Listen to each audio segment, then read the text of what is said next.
and welcome back to the Black Doctor Policy Hub.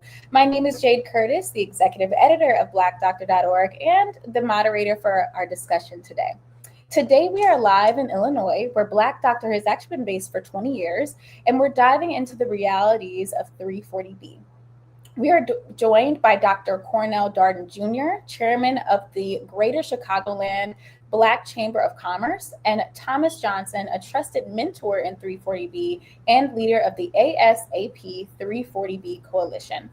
We know 340B was designed to help patients in need, but too often the discounts don't make it into our communities. Instead, families are still ending up in medical debt while others profit. So that's why we're here today, to talk about the guardrails, the accountability, and how we can use our voices to push for change. So let's go ahead and dive right in. Hi, gentlemen. How are you? Great. Wonderful, wonderful. So let's go ahead and dive in. Dr. Darden, can you start us off by sharing what's happening here in Illinois with 340B? Because we understand there's legislation to expand the program, but it may not be solving the core problem. So what are you seeing on the ground? Well, I think in situations like this, the number one issue is that we're dealing with a federal program, and we are seeking, or some are seeking, to pass legislation at the state level. That is always problematic because you have a hodgepodge from state to state where different situations are applying to overarching federal program.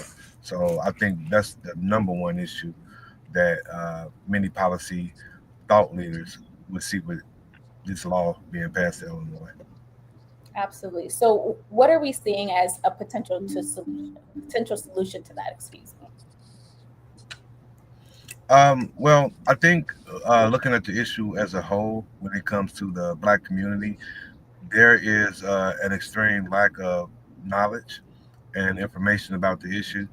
You walk down your average street in the city of Chicago and you say, hey, do you know what 340B is? You're less likely to have someone that actually knows what that is. Now, when you tell them, it won't take long. It doesn't have to be a long-winded explanation. They're going to feel like they're being ripped off. That drugs are supposed to be cheaper based on this federal program for them, and that's not what's happening. So a lot of people may be wondering, who are watching, if they are a candidate for 340B. So who should they bring that question to? Is it something that the hospital administrators can answer? Is it a question for pharmacists? Is it for policymakers? Thomas, can you shed some light on that? Usually when you check into a hospital, there is an intake coordinator or intake staffer that registers you for whatever procedure or analysis that's going to take place with regards to whatever condition that you have. I would say that that's the first person you should ask, because they take down information about you. And I think if patients start to ask if they are a 340B patient, that's something that's going to start to register with them. I think, as most people know, usually when you see an intake coordinator, they ask you what your insurance is. And so, I think that's a proper question to ask, since they're making an inquiry about who your payer might be, who's covering your services.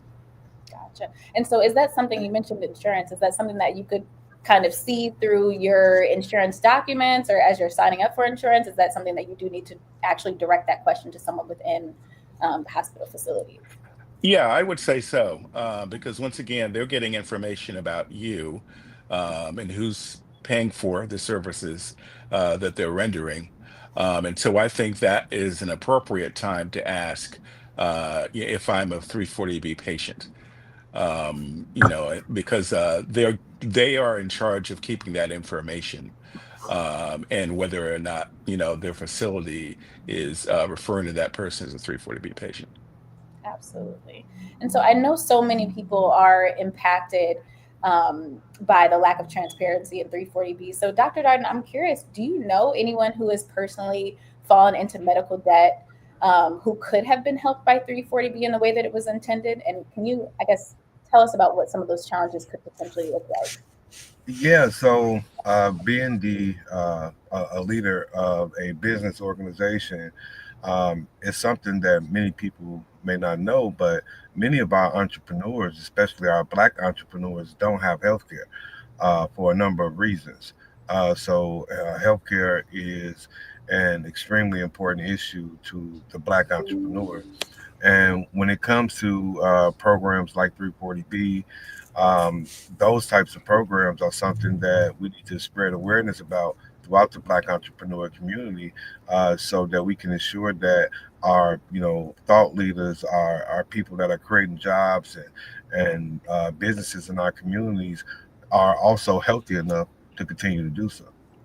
Absolutely. Okay. And that's, I would love to just add to that. yeah. The highest category of fundraisers under GoFundMe is for medical debt and medical bills. Mhm. And so, I think that shows the real need for people who have to increasingly address medical debt related issues, especially from hospitals. And so there's a real need out there for, entrepreneurs, all types of patients who don't have the means to cover their own healthcare costs. Absolutely. And I know that there was a major uptick in Black entrepreneurs since 2020, even. So I can only imagine how many people are actually impacted by that just within that category. So, wow, that's some great information. I'm glad that we mentioned that. Thomas, it's reported that 340B is costing Illinois employers and workers um, nearly $224 million each year. Can you break down how that's even happening? Yeah, so the way the program works is this.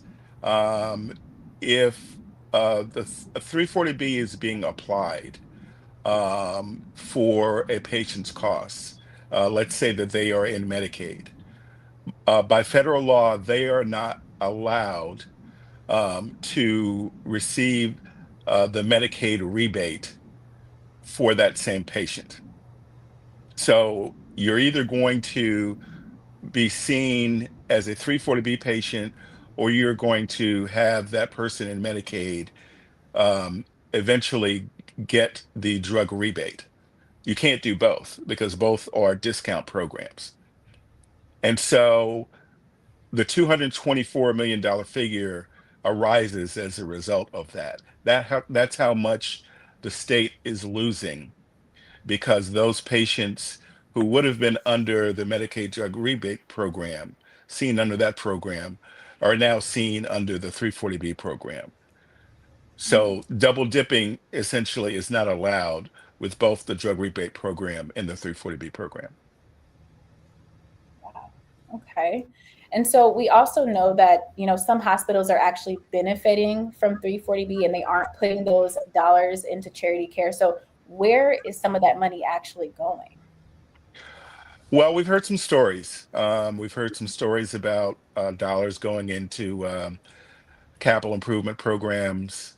We've heard stories about dollars uh, going into naming rights for football stadiums, Mm, going into paying for the salary of a football coach, going into water fountains, things of that nature. mhm. One 340B hospital paid for a Super Bowl ad this year. So I think those are the types of practices that our coalition has a great deal of concern about, because especially in this day and age, that money should be going towards patient care. Patients should be benefiting from the fact that that covered entity is receiving a discount. Mhm. Absolutely. So it sounds like that money is going everywhere but to the patient. I mean, commercials is anything but a patient. So that's really interesting. So how are we seeing an opportunity for, I guess, what do we want to see from the hospitals or as a solution to this issue, Dr. Darden? Well, I think like on the south side of Chicago, for instance, in proximity of the Dan Ryan, or east of 57, I think almost every single hospital considers themselves a safety net hospital. Mm. So that nomenclature, I think, is problematic in itself. It almost gives those hospitals a crutch as to be, they figure they inherently have a problem based on societal, issues and the community. And they allow this program to justify them, using those funds for other things that it wasn't intended for. And anytime that crutch is there, the problem isn't fixed. So I think the solution to fix the problem is to fix the initial crutch. Absolutely. And I know, especially since we're talking about Illinois, you guys have a busy next few weeks. Can you tell us what those next few weeks looks like, and what Illinois residents can expect, or should we expect anything? From the Chicagoland Black Chambers perspective, we will continue to write op-eds, educate the community. We may hold a few community forums to bring awareness to the issue. I haven't spoke to one person in our community that believes that this is okay. They Mm. all see it as a problem. They all feel like they're being cheated. So continuing to bring that awareness is important. We will have a presence in Springfield where our members will be filing witness slips and watching the legislation closely and even giving testimony if need be. Wonderful. And you mentioned some op-eds and some places that you'll be. Where can our community find those op-eds and read up and learn more from you guys? You can find those in the Daily Line newspaper. It's a newspaper that covers the Springfield specifically, and also the Chicagoland Journal. Awesome. Wonderful, wonderful. And so finally, what advice do the two of you have for Illinois residents and essentially people across the country who want to advocate for reform and make sure that 340B actually helps the patients? Thomas, do you want to kick us off with that one? Sure. I think to follow the efforts of Dr. Dart and others, but follow them, in our instance at the federal level. Um, Congress is looking at a number of proposals related to 340B as we speak. And while it's a complex issue in terms of some of the reforms that we think are necessary, I think transparency is something that everyone can understand and can relate to. This is the second largest discount prescription drug program in the country. There is no reason why there shouldn't be any transparency or reporting requirements for this program. So we can actually see where money is being spent, how it's being reinvested into either those covered entities and ultimately into patient care. That is a more than reasonable request for any covered entity in the 340B program. And the fact of the matter is, community health centers do that and they're covered entities under the 340B program. So there's no reason for hospitals to be able to do the same. Absolutely. And I know, Dr. Darden, you're doing the boots on the ground, but what advice do you have for those who want to advocate for reform? Um, uh, educate yourself on the issue. Find coalitions to join and see what type of help those coalitions need. There's a lot of people that are interested in the issue, and there's a lot of coalitions that are actively strategizing and doing the work. So, bringing those two together, I think is very helpful. But I want to add a point when it comes to black entrepreneurs, pharmacists, black-owned pharmacies are not getting their fair share of 340B access. Usually, when it comes to government systems like Cook County Health, we don't have that same access as other pharmacies. So that's something that the Chicagoland Black Chamber is currently working on too with Cook County Health. Wonderful. And we appreciate all of the work that the two of you are doing to make sure that these resources end up in the right community. And again, can you tell us where we can find you, or if someone is interested in joining either one of the coalitions, how can they find you? How can they sign up?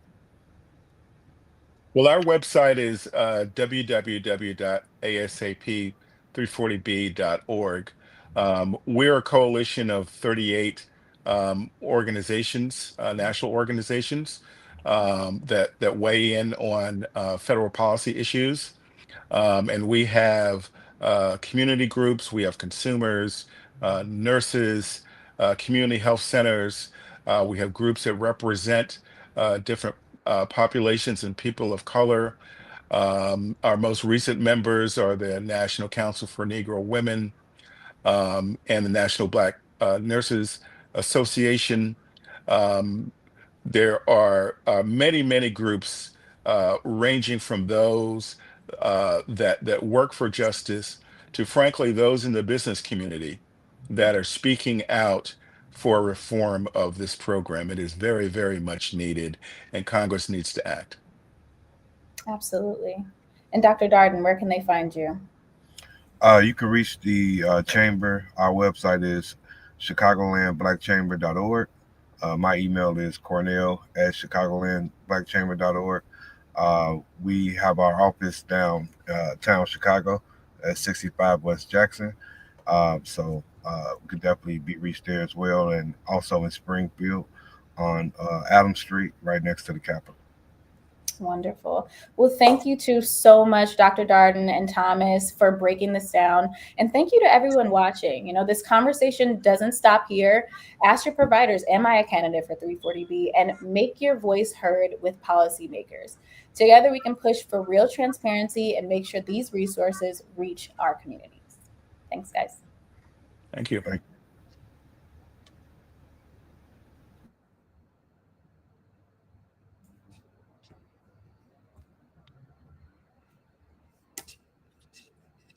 Looks like we're hanging on a little bit longer.